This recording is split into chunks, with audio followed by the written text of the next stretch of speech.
This meeting is being recorded. All right. GT Sports presents the Gridiron 64 podcast. This is episode number 47. It's Monday evening. And once again, this evening, we're going to recap the 4A, the 4A Division 2, Region 4, District 15 teams from the Coastal Bend area.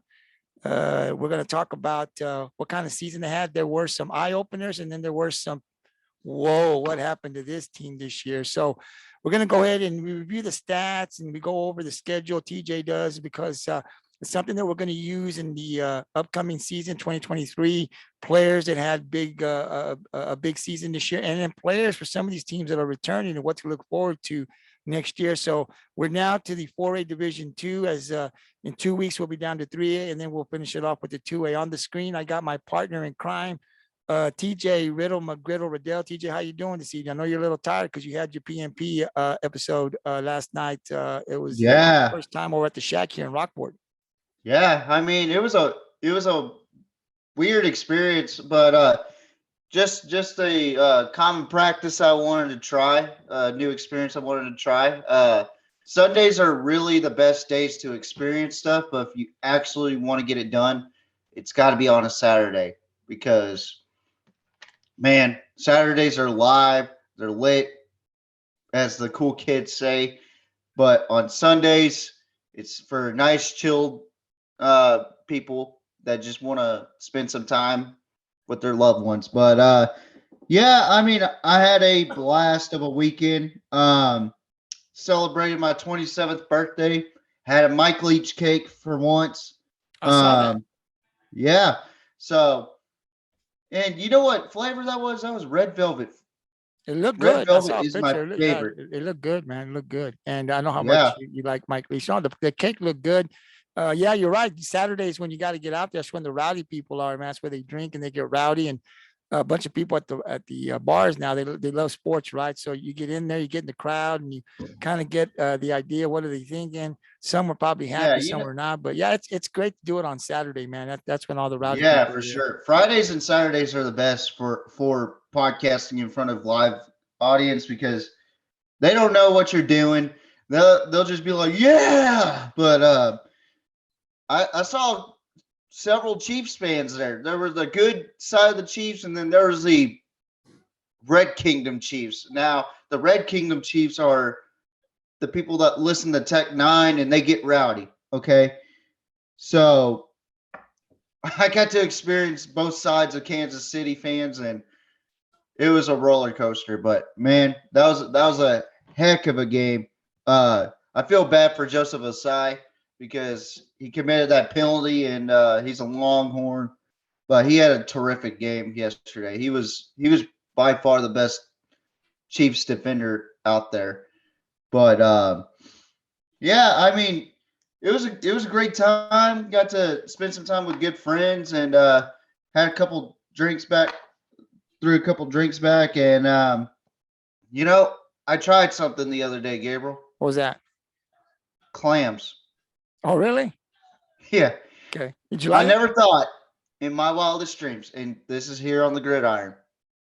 I never would have thought I would like clams. Yeah. So surprisingly, I like clams. So yeah, very surprised. Well, you got to try different things. There's stuff here lately that I've tried too that I'm like, man, I'm just gonna have to start eating a little healthier. And it turns out today, man, I like it. It's pretty good. So yeah, I saw your podcast. It was good, man. I was glad you went out there. I know it was a Sunday, but it's just to kind of give yourself a little test too to what to expect. It's the first Yeah. time you've done it, so it's good that you did that. Kind of get your feet wet a little bit, right? And then you get in, and once you start feeling comfortable and know how you're gonna run your ideas and stuff, then you get in there with that wild crowd with a cordless mic and find these fans, man. Because the one thing is when people have been drinking, the one thing I realized when people are drinking, you put a mic in front of their face, man, it's like karaoke, right? They love it.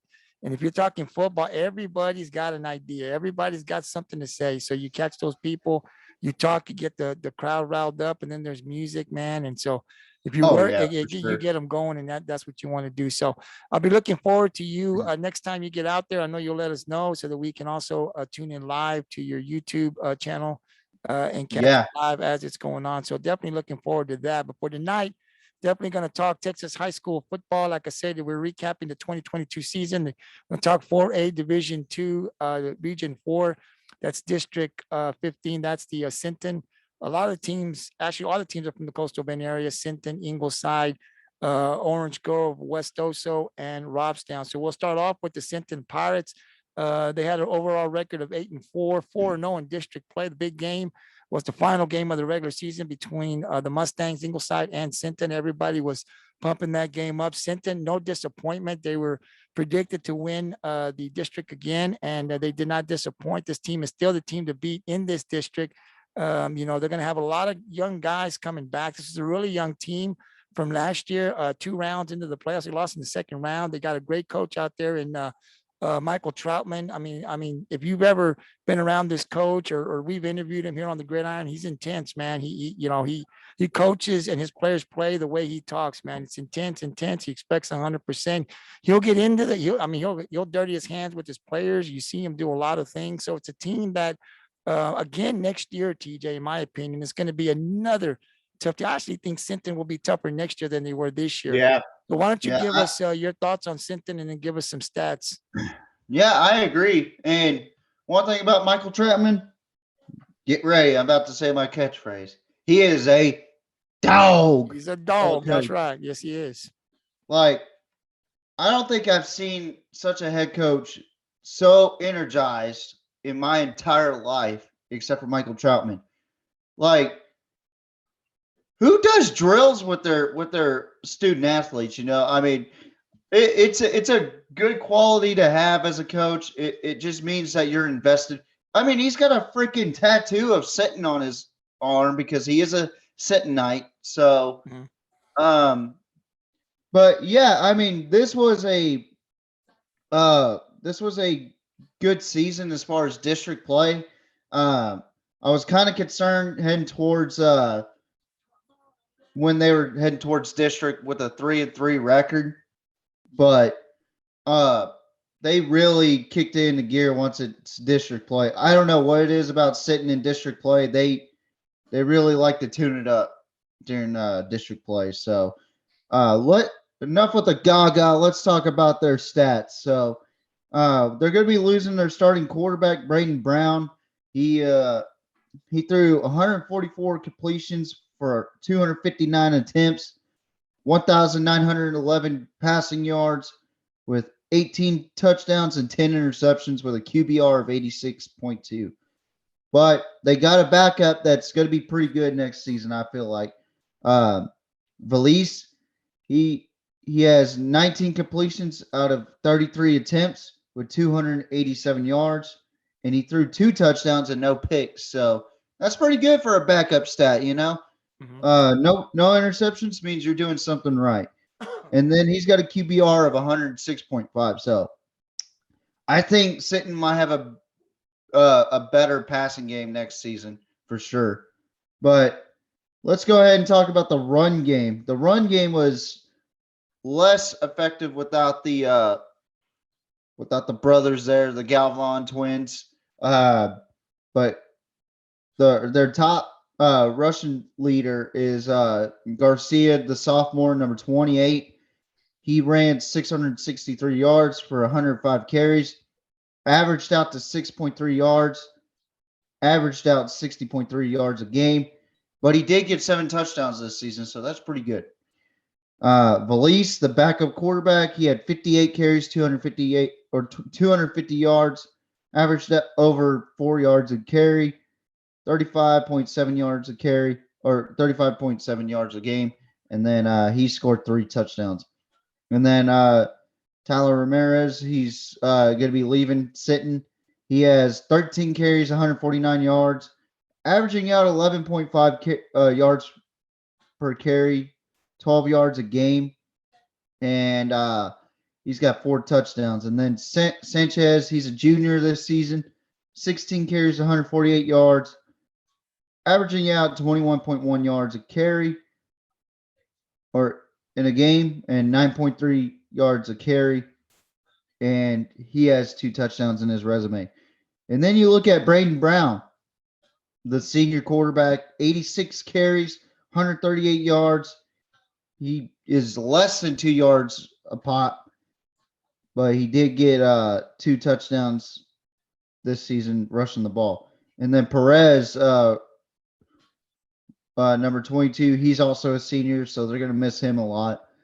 22 carries, 108 yards, almost 5 yards a pop, 9 yards a game, but he did get 5 touchdowns this season. And Muchler, number 44, he's a sophomore this season, 26 carries, 107 yards, just over 4 yards a pop, with 21.4 yards a game. And he's got 4 touchdowns in his name. And then you look down at the bottom, you got number 4, Rodriguez. He's a sophomore this season, 3 carries, 5 yards, and 2 rushing touchdowns. So 2 of the 3 carries are touchdowns for Rodriguez. So now we look into the receiving core. So this is probably going to be the most veteran team as far as receiving wise going into the next season, along with Ingleside. Jacoby James, he's a sophomore this year, going to be a junior next season. Outstanding kid. Outstanding. 45 receptions, 601 yards, averaged 13.4 yards a game, averaged 50 yards a game with 6 touchdowns this season. Flores, number 3, he's a junior this season, will be a senior next season. He had 31 receptions, 384 yards, 12.4 yards of average, almost 35 yards a game, and he had 3 touchdowns. And then you got Heseltine, Colby Heseltine. There's so many Heseltines I know. That's why I was like, what's his name again? But no, Colby Heseltine. All right, he had 21 receptions, 373 yards this season. He's going to be a senior next year. 17.8 yards a pop, almost 34 yards a game, and he had 6 touchdowns this season. And then you got McCoy. He's a senior this year. He had 1 touchdown with 24 receptions, 266 receiving yards. Then you got Garcia, number 28, the leading back for Sinton. He had 18 receptions, 175 yards, and 0 touchdowns receiving. So he was a good dink and dime running back for Sinton this season. I personally saw him, and he was electric in that Ingleside game.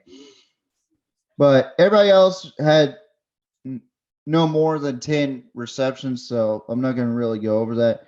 One thing Sinton really has to work on, which one of the kids that fumbled the ball 3 times is leaving. That's Braden Brown. Is work on their turnovers. So without Braden Brown, that's still 6 fumbles lost out of 6. So you got to work on that offensively. So let's take a look at defense. So defensively, Ramirez is the leading tackler, but he's going to be leaving. And Olbera they're going to be losing a lot on defense.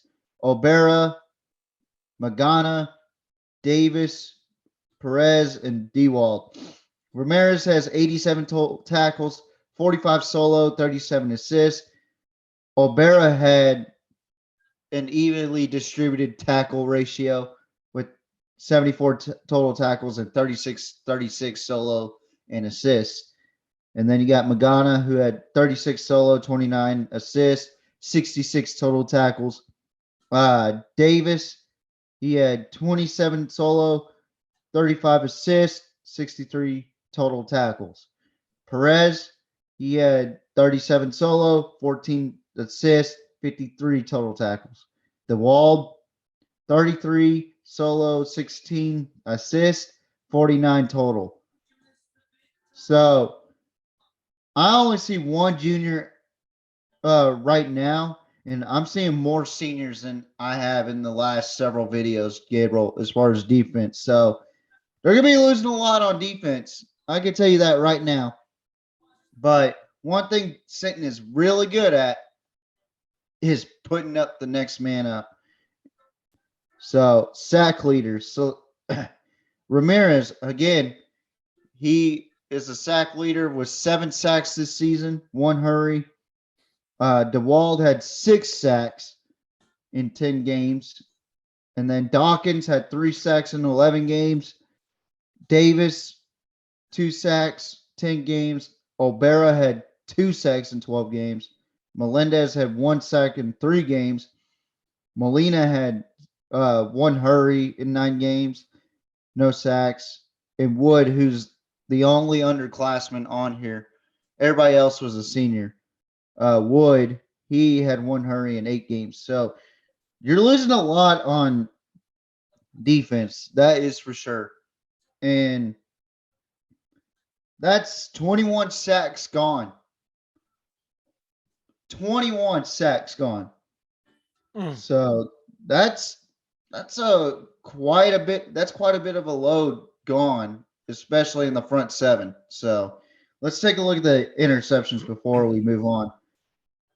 We got Perez, who's the leading defender for interceptions, with 7. I think he did have no, he didn't. So Jacoby James, sophomore, he had 2 interceptions. Magana, he's a senior. He had 1 interception. Thomas, he's a junior, 1 interception. So again, in the secondary, they're going to be hurt a little bit, but they could bounce back on that. My biggest worry for Sinton is next year, how are they going to replace that front 7 that they had? I think they can do it. It's manageable, but you're going to have fresh faces all over Sinton's defense next season. And it's going to be fun to watch out for those guys next season. So I'm going to leave it to you, Tony, or Gabriel. Yeah, here's the thing with Sinton, losing those guys, that was their strength, I thought, coming in. Their secondary was a little young, but their front 7 was tough. It was strong. It was, I think, the strength of their defense. And so losing all those guys, definitely, it always hurts when you lose seniors. The thing about Sinton, though, is that they're coached very well. I think that the coaching, the assistant coaches they have out there, they do a really good job. Sometimes they start off, losing a little bit non-district, but they seem to pick it up in the 4th or 5th week. They seem to find their groove and get these young guys going. So it's going to be very interesting. I would imagine that they would be, I'll wait until, I'll make my prediction in the summertime when we get in right before the season. But I would imagine right now, early on, that they have to be the favorite to win it again. Of course, we'll see what happens with these other teams. But yeah, Sinton, I guess, will be tough. They're tough every year. You got to go get that title from them. So we'll see if any of the other 4 teams can take them out. But Sinton definitely for the 2023 season, and we'll be covering them a lot here on the Gridiron, definitely look like the team to be going into the 2023 season. We shall see. The next, for sure. The next team that we'll talk about will be the Ingleside Mustangs. This was the 2nd place team in this district. They went 8-3, 3-1 in district play. They've got a lot of guys coming back from last year. TJ will run it down here in a minute. They do have a new coach, Coach Hamrick, who had been there for some time there with Ingleside. Has left, and they will get a new coach. They have already mentioned the coach's name. I'll let TJ kind of let you know who the new coach in Ingleside is, and then we'll break down their 2022 stats. Go ahead and take it away there, TJ. Yes, sir. So Ingleside has gotten a new head man. I am excited about this season and excited for this opportunity for this guy. I got to say, man, we got a lot of good guys coming back. And Travis Chrisman, he is the new head football coach and the new athletic director for Ingleside. So let's kind of run down his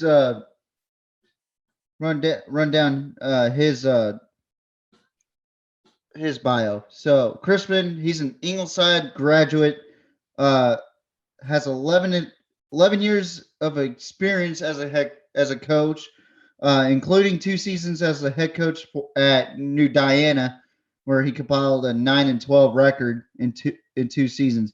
Crispin's most recent position is that the offensive coordinator at Bernie Champion. So he also coached at Wimberley and Marble Falls, and yeah, so he's really excited for the opportunity for Ingleside.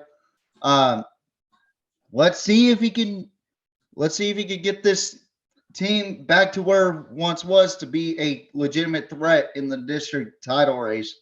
Coach Hamrick did a really good job in the last several years with Ingleside, so he pretty much built the foundation for Chrisman. So we'll see what Travis Chrisman has. I'm excited to have him on the coaching staff for Ingleside, but again, we got a lot of guys coming back. We had a lot of guys leave. So it's kind of like a sitting situation where we got a lot of guys coming back on one side, but we got a lot of guys leaving on the other side. So let's get into it, man. So Aiden Jacobson, he is coming back for his final season. He had a stellar performance this season, completing 129 passes with 190 attempts, just 60 yards away from 2,500 yards with 2,440 yards. He threw 37 touchdowns with 3 interceptions this season. My goodness, that's some Heisman numbers right there, Gabriel. What do you think about that? 37 for 3. Yeah, he did good, but he also had that receiver. I don't know if the receiver's coming back. I think he's graduating. Oh yeah, I coming think he's coming back. So that yeah, I expect those numbers to go a little bit higher. That quarterback and that Yeah. receiver coming back, they should do. The expectation would be that they're going to get more this year than they did last year. Yeah, for sure. And his QBR was 143.8.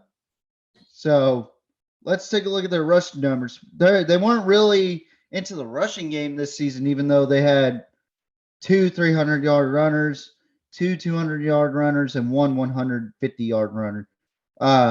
Elijah Bell, he is leaving, and so is Leon Villarreal. He's going to be leaving as well, and Randall, he's going to be leaving as well. Those are your 3 top rushers for Ingleside. Elijah Bell, 30 carries, 345 yards, 4 touchdowns for him. Villarreal, 26 carries, 309 rushing yards, 3 touchdowns. Randall, 46 carries, 226 yards, 4 touchdowns. Solis, he's a junior this season, so that this coming up season he'll be a senior with Aiden Jacobson and JC Smith. I look forward to watching this kid play. He's got 27 carries, 210 yards, and 2 touchdowns. Then you got Ambrose with 22 carries, 159 yards, and 2 touchdowns for him. And then Aiden Jacobson. He could be mobile at times. So he's got that Joe Burrow in him. Okay. 21 carries, 69 yards, and 2 touchdowns. So you're going to have a lot of rushing guys leaving, but you still got some guys that can play in the run game. So let's actually talk about why Ingleside was successful offensively this season. JC Smith, 40 receptions, almost to 1,000 yards this season. He should get to 1,000 this season. I think that's one of his goals, is to get to at least 1,000. I would love to talk to these kids from Ingleside just to get their just to pick at their brain a little bit. So he averaged 25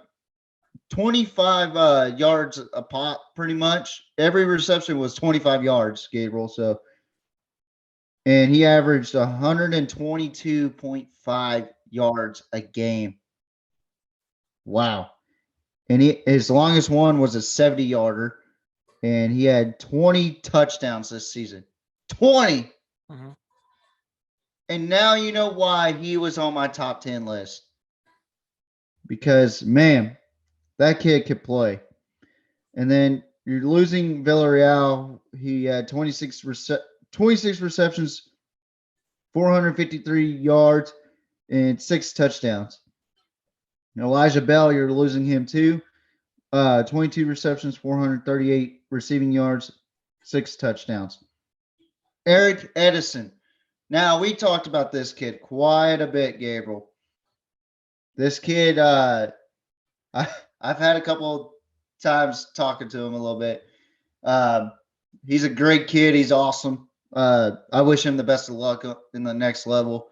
I do believe he just committed or signed. I don't really remember. I would have to look back on the Gridiron 64 Facebook page because I post a lot on there. So he's going to be leaving with 17 receptions, 258 yards, and 3 touchdowns. So you're going to lose a lot of quality receivers for Ingleside, but you're going to bring in some quality receivers. The kid to watch out for this coming up season is number 9, Jordan Smith. I think that kid's going to be a heck of a ball player for Ingleside in the receiving game this season or this coming up season. And then you got Solis out of the backfield. I think he's going to play in the backfield more. So, I mean, this is going to be a new look on offense too. So we don't know what Ingleside's offense is going to look like next season with Chrisman being there. We might see the spread. We might see the triple option. We don't know yet. I'm thinking they're going to lean towards the spread more because of the fact that they know that Aiden Jacobson is a smart kid and he can make throws where they need to be.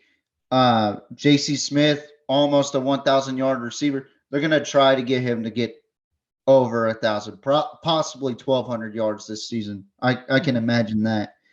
But let's take a look on defense real quick. Nelson, number 33, he was a senior this season.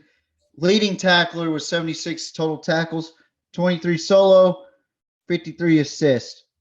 Good game tackler. And then the sophomore Chalk, the younger brother of Aiden Chalk, son of Coach Chalk over there in Ingleside. He was second in total tackles with 71 total tackles with 44 assist tackles and 27 solo and 44 assists. And then Lopez, the senior, number 10, great number to have in Ingleside. Skylar Sugar, me, have worn those numbers. But he had 13 solo, 43 assists, 56 total tackles. Ramirez, number 52, 45 total tackles, 16 solo, and 29 assists. You are going to lose Seth Morgan. He is a power lifter as well. I don't know if you keep up with Ingleside powerlifting with Rockport, Gabriel, but this kid is strong. He proved it over the last 4 seasons that he has played.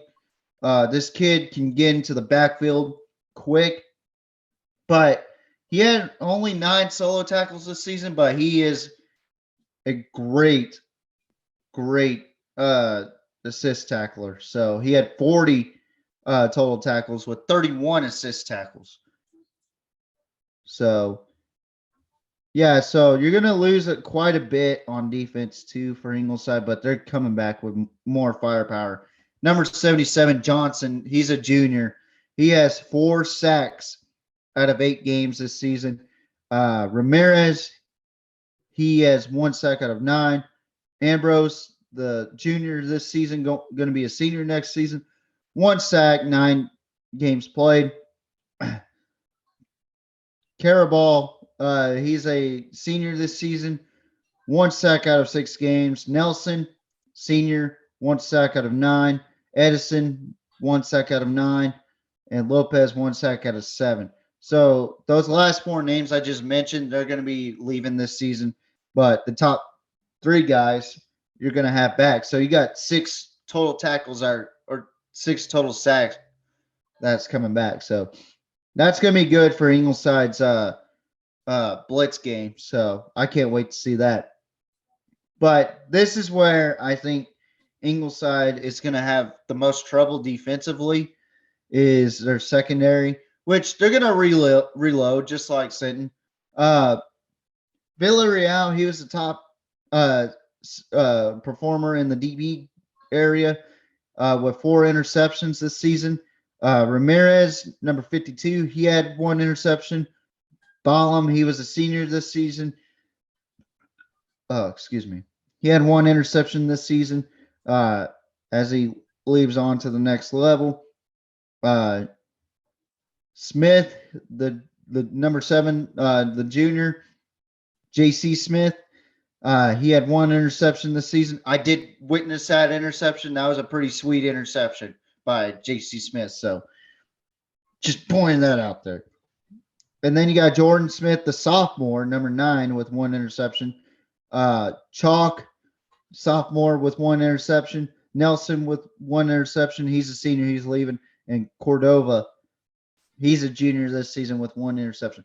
So not very many guys are leaving, but you're going to have Villarreal, who is their top man that's leaving. So Ingleside's going to come back strong, and they're going to mark that calendar for Rockport and Sinton, I'm telling you, because they're going to be wanting to win every game next season. But my thing is this, like, in order to be good in this area, you got to beat 2 teams. That's Rockport and Sinton. And Ingleside got to get over that hump. Well, I think the last time they actually beat Sinton and Rockport in the same season, it was my junior year when I was in Normandy. So that's quite a while. That's 8 years ago. Fixing me 9. So tells you how old I am. But yeah, man. So I think we're going to be an excellent team next season. I think with what Christmas is going to bring to the table with David McHugh, I think that's going to be a tremendous duo. They're going to be one offense coordinator to another. They're going to pick each other's brains and just make magic happen offensively. And on the defensive side, I look forward to watching that new front line, the new front 7, also some new faces in the secondary. So I think this is going to be a fantastic year for Ingleside for sure. So it's going to be hard to debate between Sinton and Ingleside because both teams are going to be really good next season. I feel like I think these 2 are just the top tier of the district, but there's one more team that might sneak into that tier. So let's take a look at that, Gabriel. Yeah, I'll just say this real quick about Ingleside. It's always interesting, right? When they bring in a new coach, just how the team's going to perform. You know, you got Jacobson there. So I'm sure that this hire, when they were hiring, they were talking to him about the quarterback and, you know, what the scheme was, what kind of offense he runs. Because obviously you want Jacobson to have a better year, right, than he did. So I'm sure that there's going to be some type of passing. I'm sure they want to keep it about as close because you come in with a whole new system. You know, it takes a while to learn it. It's a senior year. So it's going to be very interesting to see what this new coach does here in Ingleside and what kind of system he'll bring in there and how quick these guys can adjust to that if they're going to make major changes.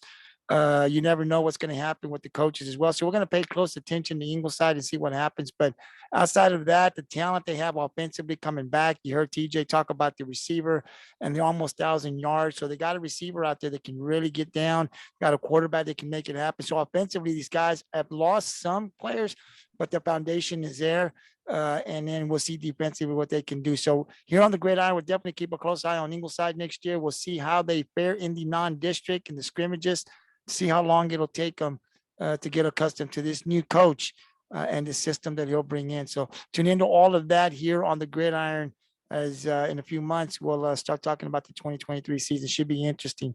The next team that we'll talk about here in this district was a 3rd place team. It was the Orange Grove Bulldogs. They were 7-5, 2-2 in district play. Man, this team, I think underachieved a little bit. They lost their quarterback, but I thought they did really well considering losing Cutter Stewart to Alice.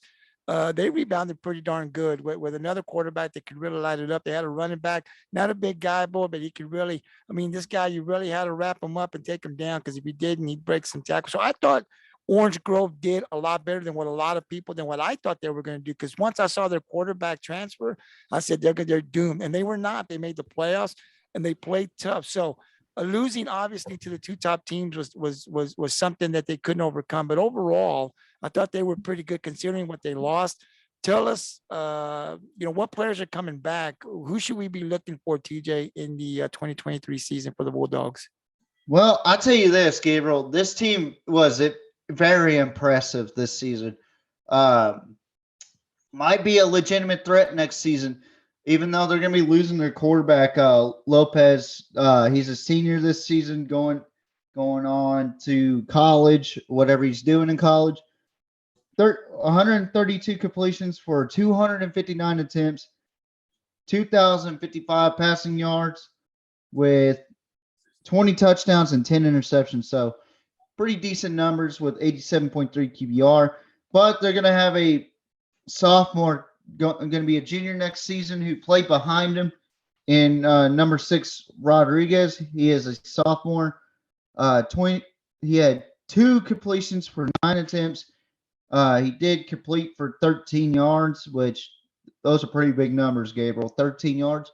But on a serious note, I think this kid can play ball once he gets his opportunity to play. He did throw a touchdown pass, so good on him. But the guy to watch out for Orange Grove is this kid. He is a sophomore. He's got 2 more years, Gabriel. Running back, Garza. This kid is incredible. He is like a human bowling ball. Diego Garza, he is a dog. Had to put so much emphasis behind that. A dog behind in the backfield. 206 carries. So they give him the ball a lot. 206 carries. 1,714 yards. And I think he was only second behind Elijah Huff this season with 12 touchdowns. And he averaged out 8.3 yards a carry. So that already tells you who's going to be the key guy for Orange Grove next season. Then you got Barnes, who's a junior. He was kind of playing the backup role, which nobody had over 100 yards. Nobody even had 50 carries after Garza, because he was just the main guy, and he was a bowling ball. He was a wrecking ball, so you go from 206 carries from Diego Garza to Barnes, who only has 39 carries. Well, he has 278 rushing yards. So they got some dogs, man. They got some dogs in the run game. But let's go ahead and head over to the receiving game, where you got 6 guys that are over 100 yards receiving. One that's over 400, almost to 500, who is going to be leaving. That's Miller. 27 receptions, 490 yards receiving, and 6 touchdowns. Okay. And then you got Craddock, who's going to be leaving as well. 17 receptions, 375 receiving yards, and 4 touchdowns. Then you got Diego Garza out of the backfield, 17 receptions, 272 yards with 2 touchdowns. So he was the leading rusher for the Bulldogs. And if you're looking at just underclassmen, he is the first place guy in receiving yards. The only 2 guys that were in front of him were the 2 seniors for the Bulldogs this season. Then you go to Atkinson, who is a junior, who had 26 receptions for 263 receiving yards, and he had 2 touchdowns. Then you go to Sains, 13 receptions, 170 yards, 2 touchdowns. Carrillo, sophomore, 13 receptions, 149 receiving yards, 1 touchdown. Rodriguez, he's a senior, 4 receptions, 75 yards, 2 touchdowns. Then you go all the way down to Ortiz. He's a senior, number 25, 1 reception, 35 yards, and a touchdown. So the Bulldogs ain't hurting as much as Ingleside and Sinton are as far as guys being replaced from what I'm looking at already. But they are losing their starting quarterback again. So one thing that we've noticed about those that Orange Grove team, they can rally back and have another quarterback lined up ready to go. So there's no doubt in my mind that that's sophomore heading in as a junior. He's gonna be a key factor in this season, and I think he's gonna perform well. But let's go ahead and take a look on the defense. Not as many seniors as Ingleside and Sinton that are being lost in the front 7. It looks like Barnes, he's a junior. He's coming back with 128 tackles, 38 solo, 90 assists. Schroeder, he's going to be leaving with 120 with 35 solo, 85 assists. Hubble, he is coming back. 47 solo, 56 assists, 103 total tackles. Diego Garza, sophomore. Dog. I'm going to start calling him Dog Garcia now. 16 solo, 51 assists, 67 total tackles. Ortiz, he's a senior this season. He's going to be leaving. 24 solo, 30 assists, 54 tackles, total tackles. Silva, he's a junior, number 2. 21 solo, 32 assists, 53 total. Miller, he's a senior, 29 solo, 22 assists, and 51 total tackles. So they're not losing a whole lot on defense either. Now, sacks, this is where I am intrigued. Hubble, he's going to be coming back. He was a monster for offensive lineman. In just 11 games, he had 47 hurries. 47 hurries, Gabriel, and 6 sacks. So Jacobson and everybody else that's a quarterback in this district, you better watch out because Hubble's ready to go, and probably add on to that sack list. Del Bosque, he is leaving with 3 sacks and 6 hurries. Barnes, he's coming back with 2 sacks and 2 hurries. Solis, he's coming back with 1 sack and 9 hurries. Ortiz, he's leaving with 33 hurries and 1 sack. Garza, he's a senior. 1 sack, no hurries in just 7 games. Rodriguez, he's leaving as well. 1 sack, 11 hurries.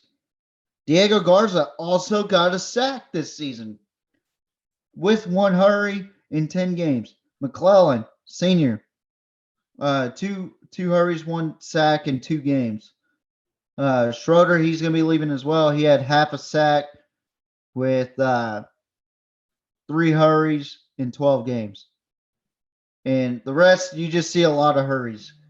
So this team had 17 and a half sacks in 12 games with 138 hurries.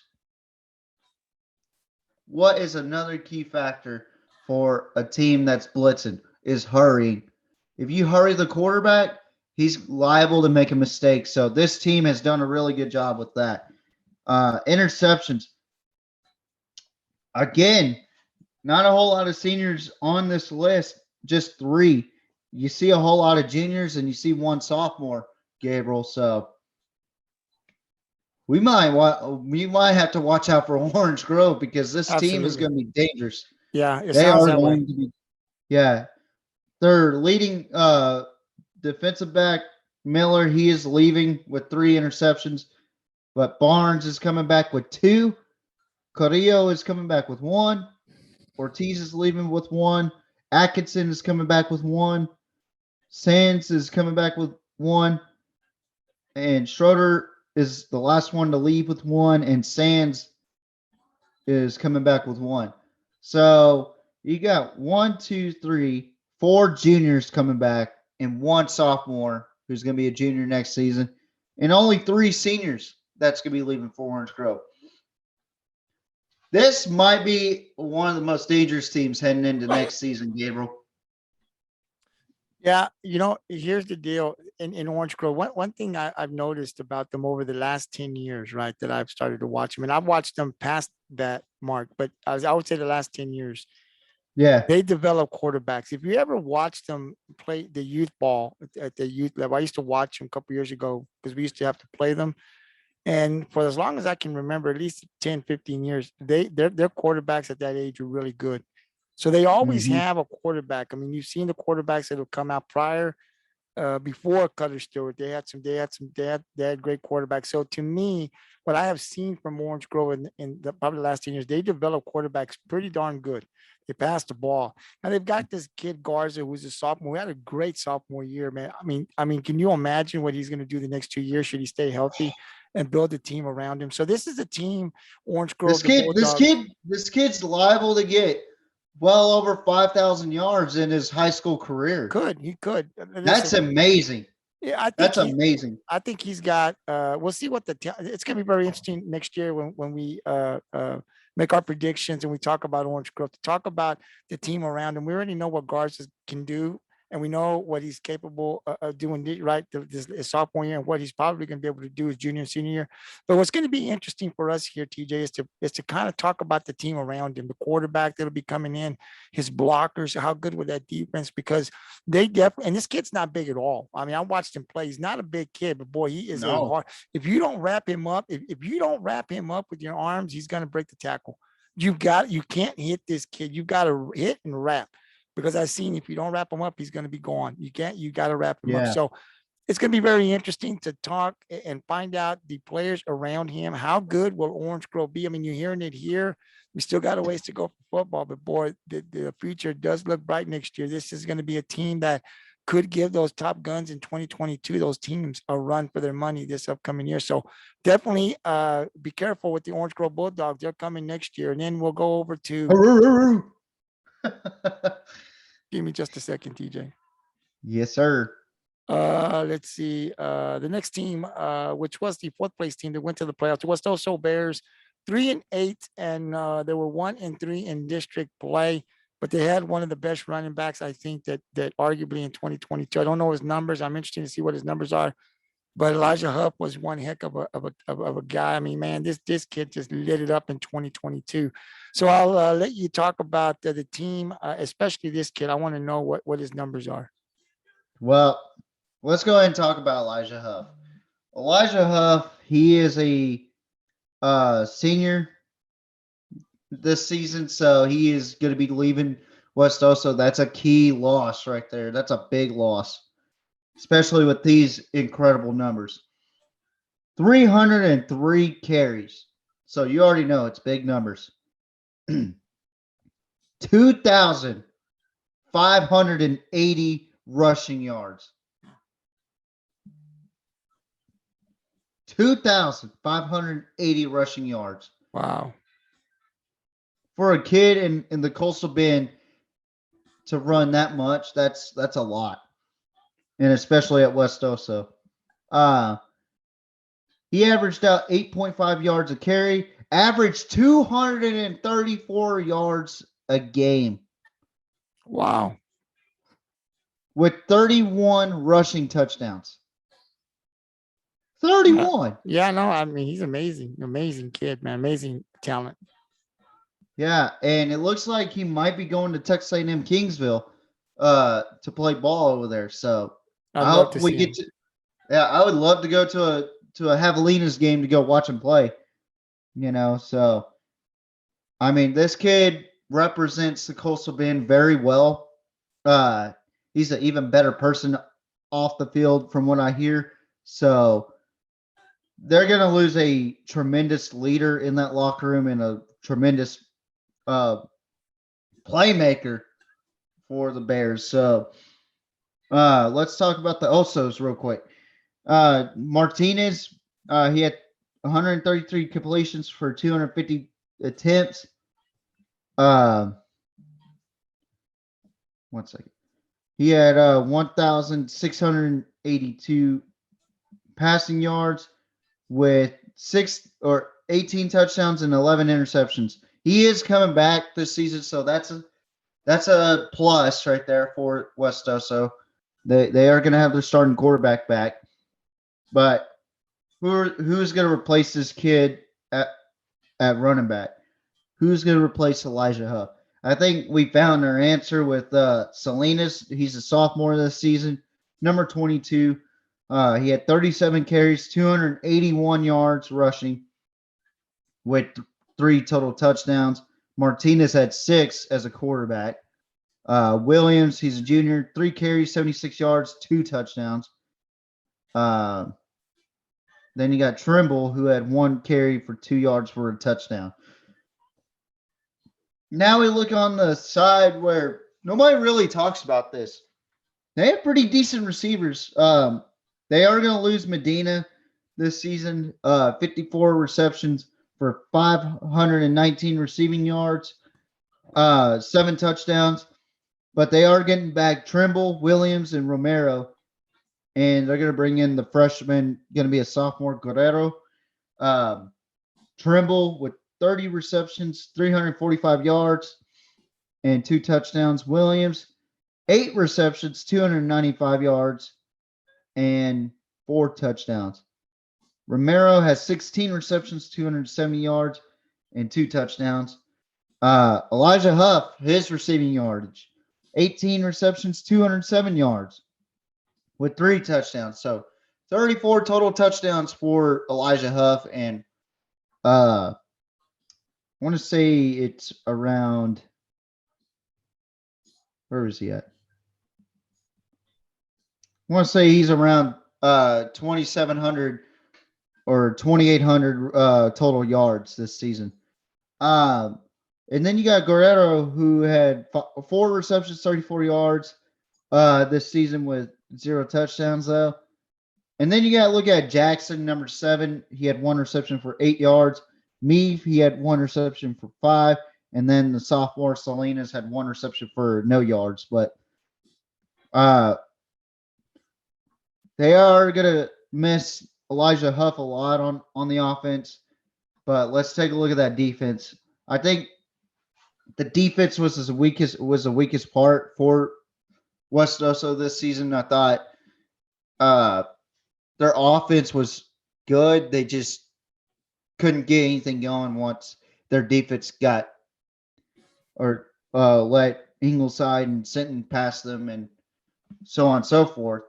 But they were able to beat Robstown, so that's all you need to do in district nowadays is beat one team and you're in. So, but Jackson, he's coming back. He's the leading tackler with 67. They are going to miss Sanchez with 61. Medina with 61. Otero, he is coming back. He's a junior with 35 total tackles. Olvera, he's a junior. He's coming back with 34. Campbell, he's a junior coming back. 30 total tackles. Hernandez, he's coming back with 24. Gilbert, he's coming back. He's a junior. 23. Crow Haynes, he's a senior. 17 total tackles. Wade, he's a senior. 15 total tackles. Powell, he's a sophomore. 15. Williams, he's coming back with 15 total tackles. Romero, he's coming back with 13 total.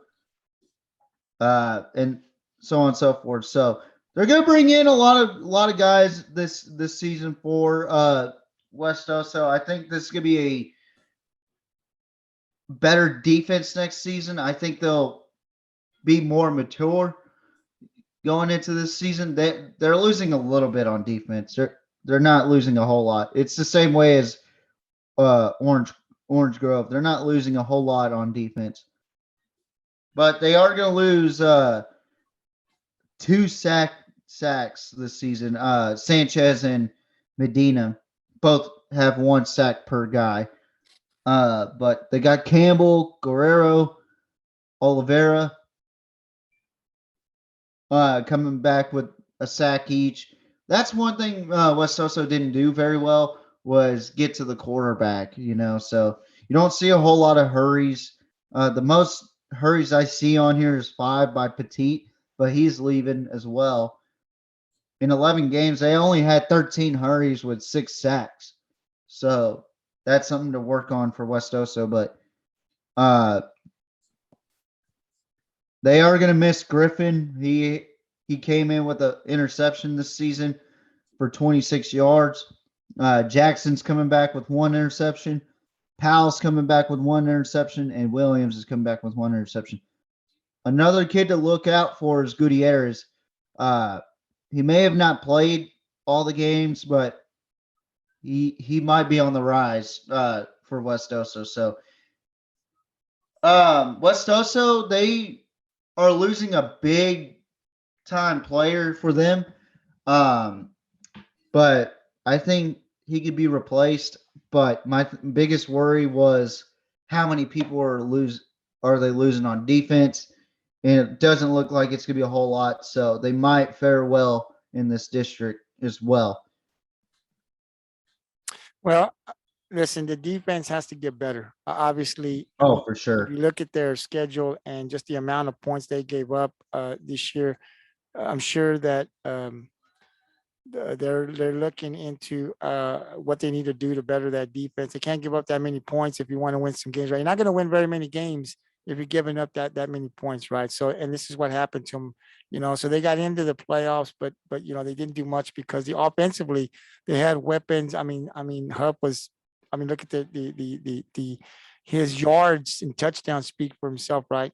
But it was defensively that they, if they could get a couple of stops, man, they'd probably win. Because this is an offense that was really hard to stop. This kid was really hard to stop. It was defensively, just offensively, West Oso just had to outscore their opponents every single time. So the defense, I'm sure, is going to be a focal point for Coach Smitty out there in West Oso. To make sure that defense, what they got to do to fix the holes that they had. And, losing Hupp, it's never easy to replace a kid like that. But the one thing West Oso does have, they have a lot of talent, a lot of athleticism out there. Losing Hupp is hard, but hopefully they'll have somebody down there ready to come up and run the ball for him. It's a huge loss for him. Anytime you lose a guy like that, it's not easy to replace the very next year. But hopefully West Oso looking to make the playoffs again and possibly give some of these teams the top 3 teams some competition next year. We'll see what happens. But definitely a big loss, man. But I love to hear the numbers in this kid, Elijah Huff, man. It's a great talent, especially from the Coastal Bend area. This is the kind of exposure we're going to give to these kids. I mean, every game, this kid had big games every Friday, man. I mean, it's hard. You can have one big game here, one big game, but this kid showed up every Friday, man. It's just amazing to have that type of talent coming from. Yeah, and despite how bad his team was losing, he was still going 110%. And his team rallied with him on that. And that's what I love about that kid, man. He was such a good leader for that team. Even though they were 3-8, he still believed in them no matter what. And it's frustrating at times when you're at 7 losses in a season or 8 losses in a season and you barely scrape by to go into the playoffs. Trust me on that.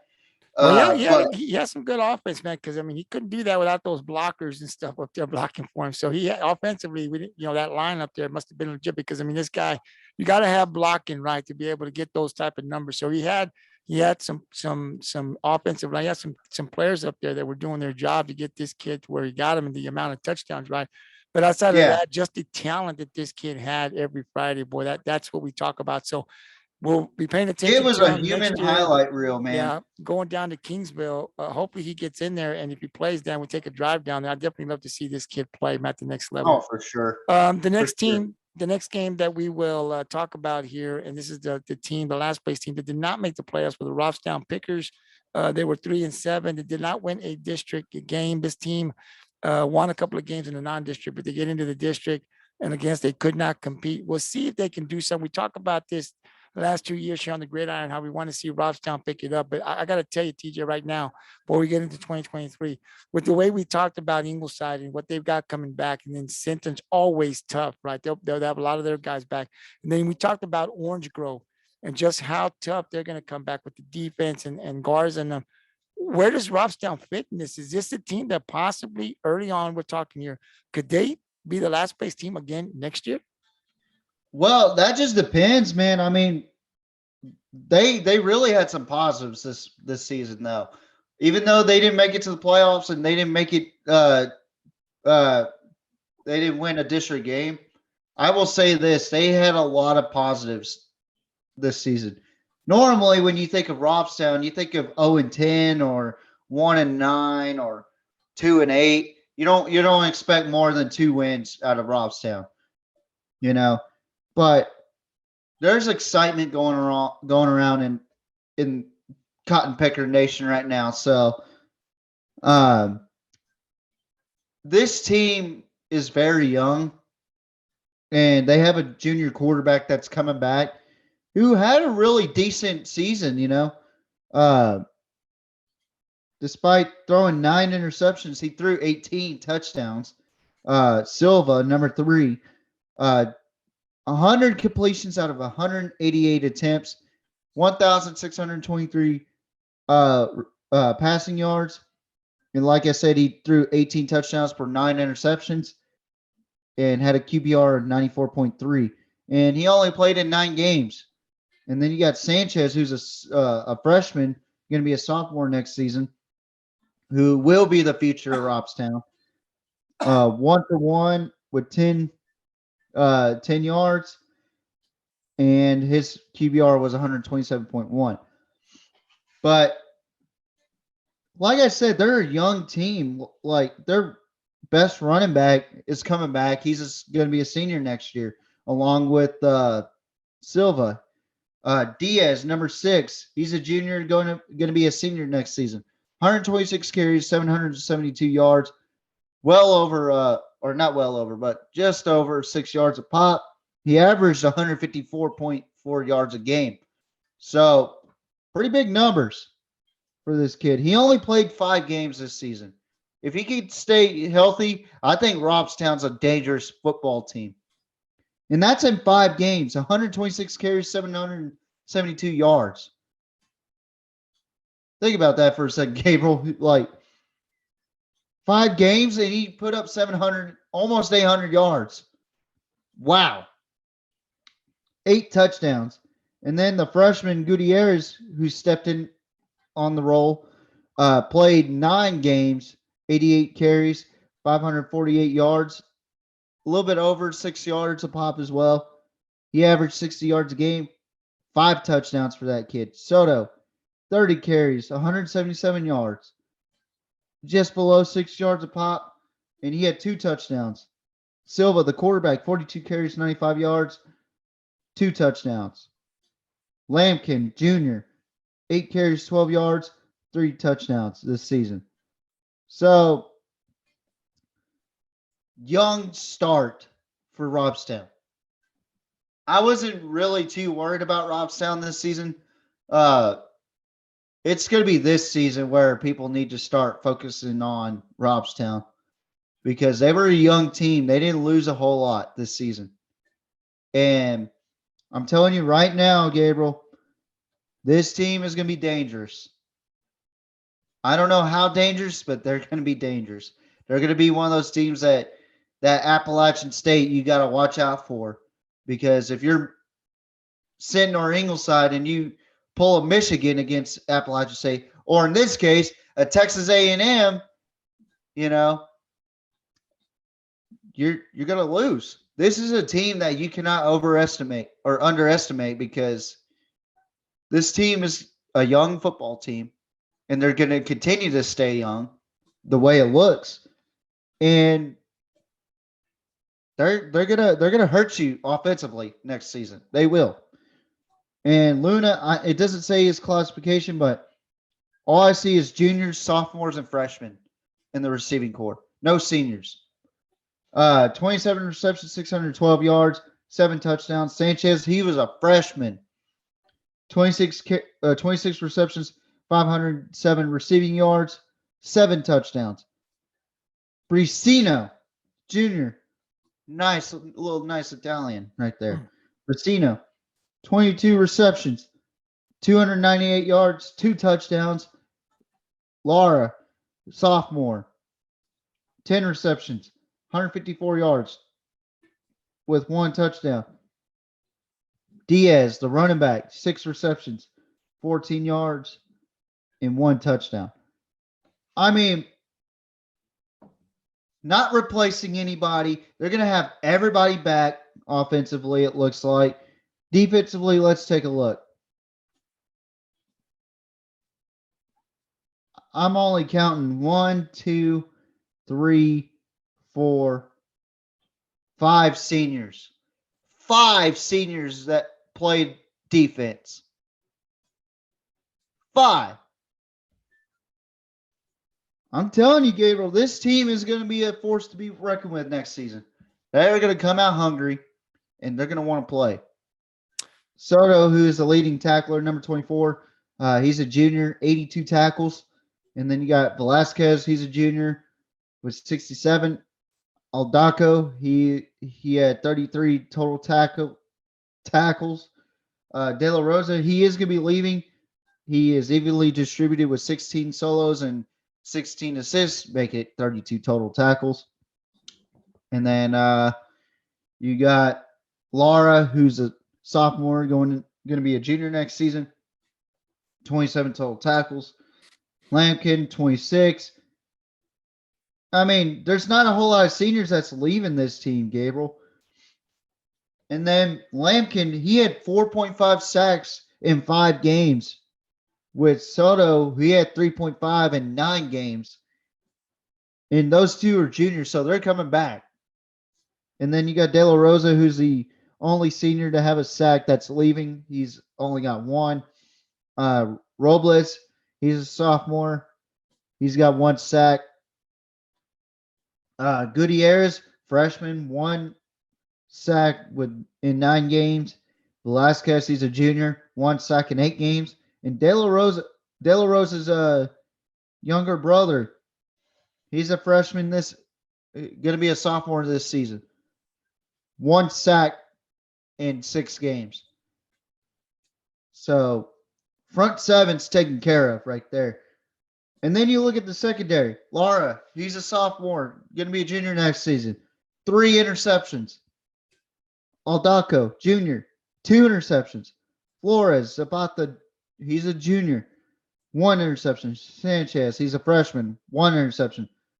Avalos, it doesn't say his classification, 1 interception. Velasquez, junior, 1 interception. Silva, the quarterback, he had 1 interception. He's also a junior. Soto, he's a junior. He's got 1 interception. And then you got Aguilar, who's a senior, who played only 3 games with 1 interception.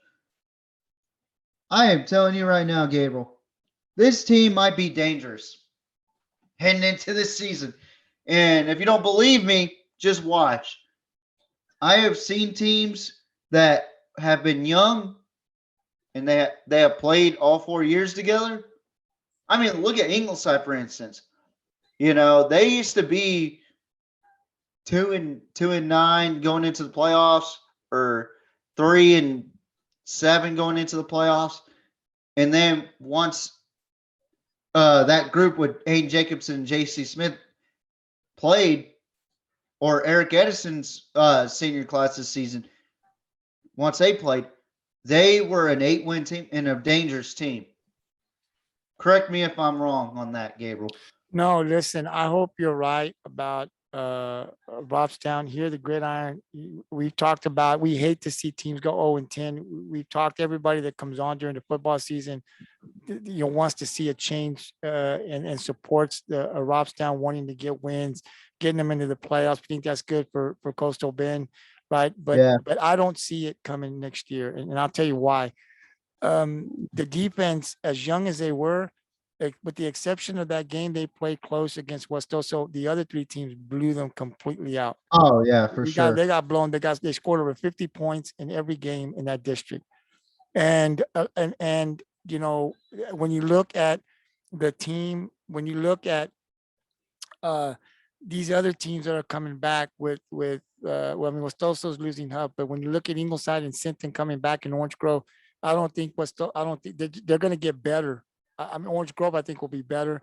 Ingleside still got the quarterback and that receiver that can score a lot of points. Sinton is always tough, and they were young, so I don't see that from them because it wasn't very close outside of that game against Westoso, right, where they scored over Right. 50 points, but that was also defense. We talked about they had a lot of challenges this year. So to me, I think they're going to, coming back obviously will be a big, it'll be a big boost for them because everybody's coming back with 1 year under their belt. But I think in the district with that competition, I just think it's going to be too tough for them because it's just too big of a gap from this year to next year, just not being competitive at all, giving up over 50 points in every game. And then some of these teams, like I said, are coming back with still a lot of studs coming back. So I think it's going to be hard for them. The game with Westoso was competitive. So, if they can beat one team, they're in the playoffs. That might be the team, depending on what Westoso has coming back because they lost their running back. But outside of that, I think it's going to be another difficult year for them. Dude, just simply from what I'm seeing now, but it's early. It's 2022. We've got to wait and see 2023 what the scrimmages show. What kids move.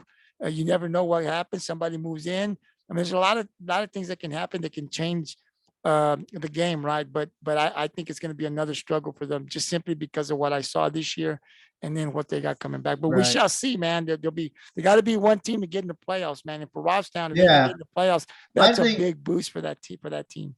I think this district's gonna be a lot better this season. In my opinion, I think this district's gonna be way more competitive. I think really the top three teams are going to be battling it out for number one spot. That's a guarantee. Mhm. But I think it's going to be way more competitive than this season. Despite Robstown's disappointing district playout, I think they're going to be better this season. I really do think so. Young team, they're not losing a whole lot compared to those other teams. And West Oso, let's be honest, Elijah Huff was that offense, and their defense, Robstown couldn't stop Elijah Huff.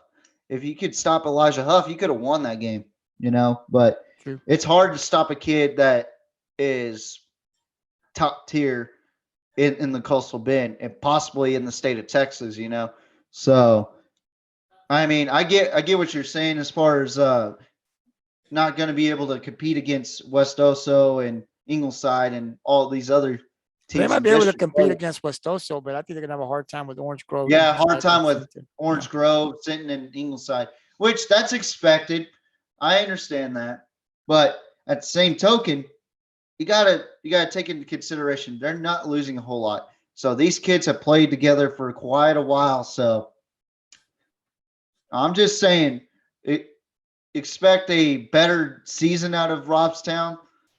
Expect a very, very competitive Robstown team. I'm not saying they might win district. That would be outrageous, in my opinion. But I'm just saying they're going to be way more competitive. I would think they're going to be like a who am I comparing to right now? You remember when Iowa State was kind of not looked at as a good team when Brock Purdy was first playing for Iowa State, and then they ended up being in a bowl game? That's how I feel about Robstown. That's how I feel about Robstown. They're going to end up being like that Iowa State team that was looked down as, oh, they're inferior to the rest of the Big 12, and then they ended up being fourth or fifth in that standing, and they ended up going to a bowl game and winning that bowl game. So I got to say, this Robstown team is going to be dangerous, and I think West Oso is going to be dangerous too, but I think the most dangerous team to look out for this season is going to be Orange Grove.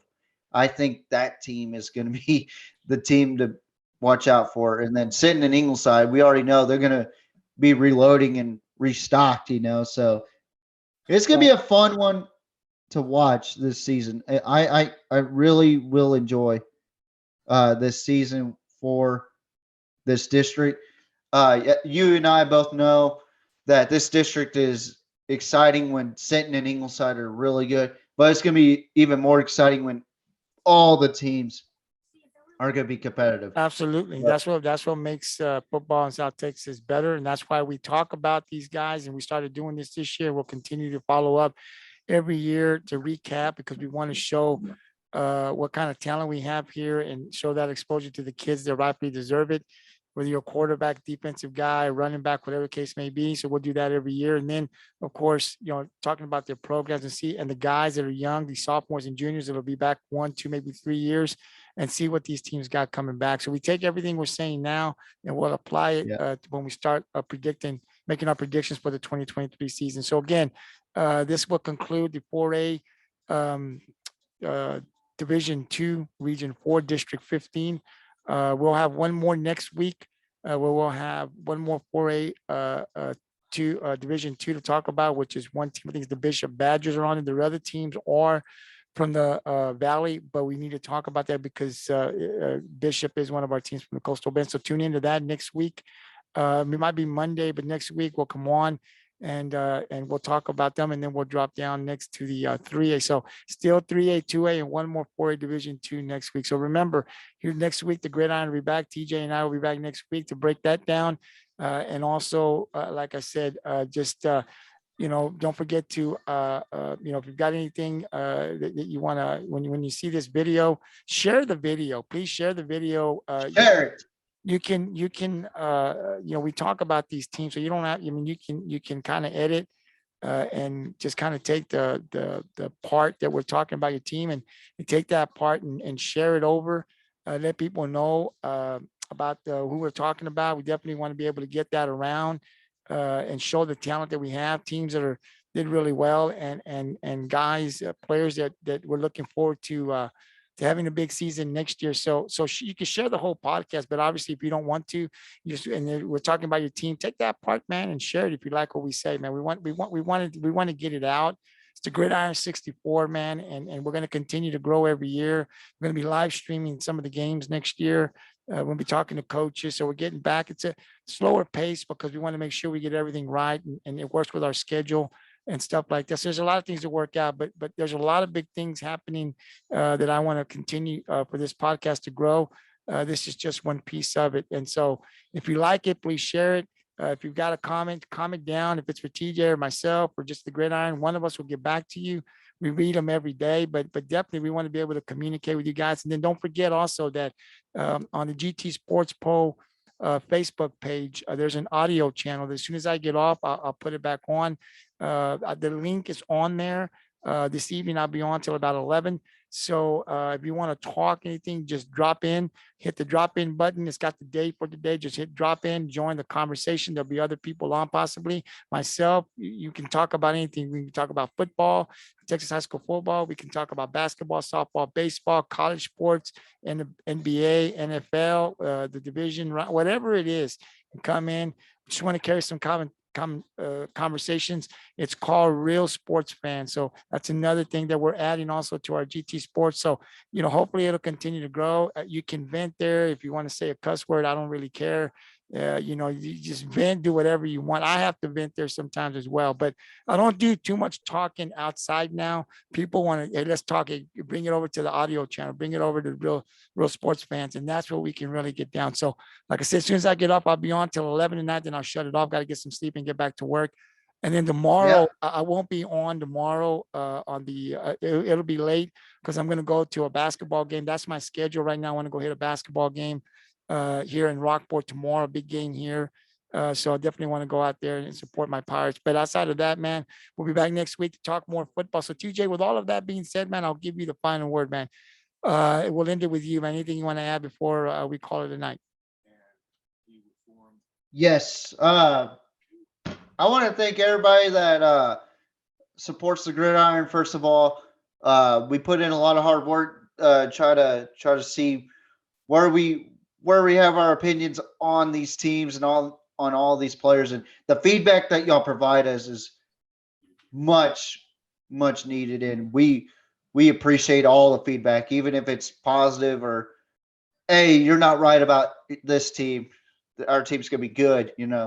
Like if Gabriel thinks that Robstown's going to be last place again, and a Robstown fan comes on and says, "Hey, you're wrong about this team." We love that feedback. We love it.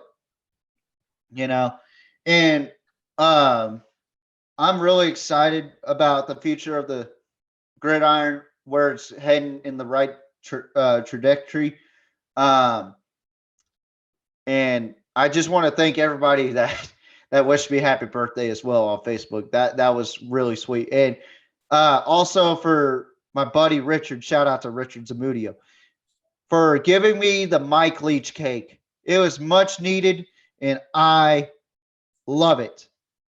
So thank you guys for tuning in tonight, and I hope to see y'all soon. And we are going to have a blast talking about Bishop in that district next week. Absolutely. And like I said, then we'll go into 3A, man. Tune in. We're talking about Taft, talking about Odom, talking about Referral in 2A. I mean, it's really going to get crazy talking about these guys, because some of these smaller schools around this Coastal Bend area are going to have a lot of talent coming back next year. So, get ready for that as we get into the small schools the next couple of weeks, where we get into our 3A Division 1 and 2 and 2A Division 1 and 2. Speaking of small school, did you see that Steve Sarkeesian flew into Timpson? No, I did not. He flew in to go talk to what's that kid's name that you Brooks? like from Timpson? Brooks? Oh, no. You're talking about the quarterback. Yeah. Oh God. Bussy, I think is his last name. Bussy. Something like that. Yeah, I've got Well, I've got him down Sark. here. Yeah. Sark comes in on a freaking helicopter and flies into the school, and what an entrance. If that doesn't tell you I want to go to the University of Texas, then you're crazy. You're crazy for even not considering that. The coach flew in a freaking helicopter just to recruit you. Okay. So that tells you something. So I just wanted to get your feedback on it, because that was a very interesting way of recruiting. Now that you said that, we're going to add, we've got 37 teams, right? That we cover. So we're going to cover those 37, plus we're going to add 10 more to the list, right? And so definitely Timpson, some of these smaller schools, and I've said this before, we're going to get some of these smaller schools to talk about.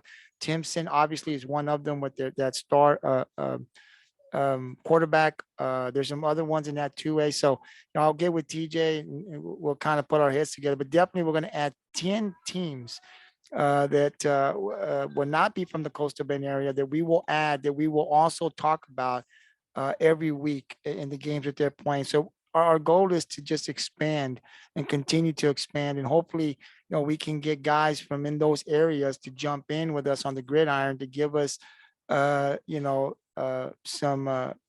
come on and let us know what's going on with their teams, that the teams out there in that area, in that district. We can't be traveling everywhere, but we can definitely, with technology today, bring people in from that area that follow those divisions or those districts and come in with us on Monday just for that portion. If they want, they don't have to stay the whole podcast and just talk to us about what's going on there, who are the guys that we need to see. So that's always been the plan from day one. So we hope to do that. Like I said, some of those 2A schools, TJ, man, they really battle it out, man. They're tough. So we're definitely looking to expand. So you people that follow the gridiron, the 37 teams will always be what we talk about and cover, but we're going to continue to add. So we'll add 10 more. That'll give us 47. And then we may add 3 more the year after that to get to 50. See how well we do with the 10, because it does take a lot of time. So like I said, TJ and I are talking about probably breaking down, doing two podcasts to make sure that we don't last long. We'll see what happens, but definitely we're going to add 10 more teams on top of our 37 here in the Coastal Bend. Now, what teams will those be? I don't know. If you catch this podcast and you want your team on there, man, hey, shoot us a little message there. Hey, how about my team? Hey, how about my team? Hey, how about we want to get people excited. We want you guys to get excited. And then you can also give us information. The last thing I'll say, TJ, too, is these teams that we cover, if you know something and you want us to talk about that, because we don't know everything, hey, let us on the message, man. shoot us something here and say, hey, look, guys, this is what's going on, man. Pay attention to this guy. This guy had this many yards, or this guy's going to get, this award. I see a lot of the stuff. And then we share it over to the Gridiron because we want to be able to take our notes there when we do this podcast to give some exposure to some of these guys that are going to be playing at the next level or getting a lot of awards. That's what we want to do here on the Gridiron. So definitely keep us in tune with posting stuff up. You can post it on the Gridiron. Let us know what's going on. If you want to, we'll catch it. And then we'll talk about it on the podcast. We come on once a week. So 10 more teams, TJ, next year for a total of 47, man. I'm excited about that. It'd be a lot of work. So TJ, thank you for coming on, man. I'll see you next week as we talk 4A Division 2. We'll talk about the other district, and then we'll go out into the 3A and 2A. Those are going to be exciting as well. So thank you very much, man. This video will be uploaded here in about 30 minutes. You can catch it on our Gridiron 64 YouTube, Facebook, Twitter page, and you can also catch it on Anchor and Spotify on audio. So thank you very much for tuning in. We'll see you next week. TJ, I know you've had a busy week, man. Get some rest. Finish up that cake, brother. Yes. Happy belated birthday again. And we'll see you next week, man. Until then, Gridiron 64 signing out, brother. Goodbye. Good night. Bang.